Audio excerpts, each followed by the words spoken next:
ഹരേ കൃഷ്ണ, ജയ ശ്രീ രാധേ രാധേ. ഇന്ന് അമാവാസിയാണ്. അമാവാസിക്ക് നമ്മളുടെ വീട്ടിൽ ഐശ്വര്യം വരാനായിട്ട് ഞങ്ങൾ സ്ഥിരമായിട്ട് കത്തിക്കുന്ന ഒരു ദീപത്തെ കുറിച്ചാണ് നിങ്ങൾക്ക് കാണിച്ചു തരുന്നത്. ഇതിന് നമുക്ക് ആവശ്യമായിട്ടുള്ള 2 മൺചിരാത്, അതുപോലെ തന്നെ ഒരു ലെമൺ 2 കട്ട് ചെയ്തിട്ടുള്ളത്, പിന്നെ പുതിയ കുറച്ച് കല്ലുപ്പ്. ഈ മൺചിരാതിന് മഞ്ഞളും കുങ്കുമവും ഒക്കെ വെച്ച് നിങ്ങൾ ഭംഗിയായിട്ട് ഒരുക്കി വെക്കുക. അതിനുശേഷം ഇതിലേക്ക് കല്ലുപ്പിട്ട് കൊടുക്കുക. ഇതിൽ കല്ലുപ്പിട്ടതിന് ശേഷം ഇതിൽ 1 മഞ്ഞള്,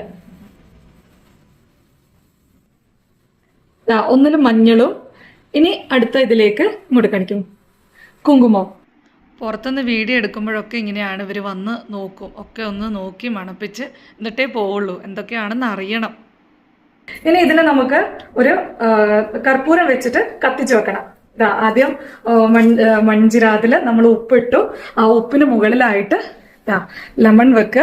ഇപ്പൊ ഇതുപോലെ തന്നെ രണ്ടാമത്തതും. ഇനി ഇതിന്റെ മേളിൽ നമുക്ക് കർപ്പൂരം കത്തിച്ചു വെക്കണം. നാരങ്ങയുടെ മണം കിട്ടിയിട്ടേ പോവാൻ തോന്നില്ല ആൾക്ക്. മഹാലക്ഷ്മി നമഃ. ഓം ശ്രീ മഹാലക്ഷ്മി നമഃ. ഓം ശ്രീ മഹാലക്ഷ്മി നമഃ. ഓം ശ്രീ മഹാലക്ഷ്മി നമഃ. ഓം ശ്രീ മഹാലക്ഷ്മി നമഃ. ഈ കാണിച്ചിരിക്കുന്ന ദീപം നിങ്ങൾക്ക് എല്ലാ കറുത്തവാവിൻ്റെ അന്നും തെളിയിച്ചു വെക്കാവുന്നതാണ്.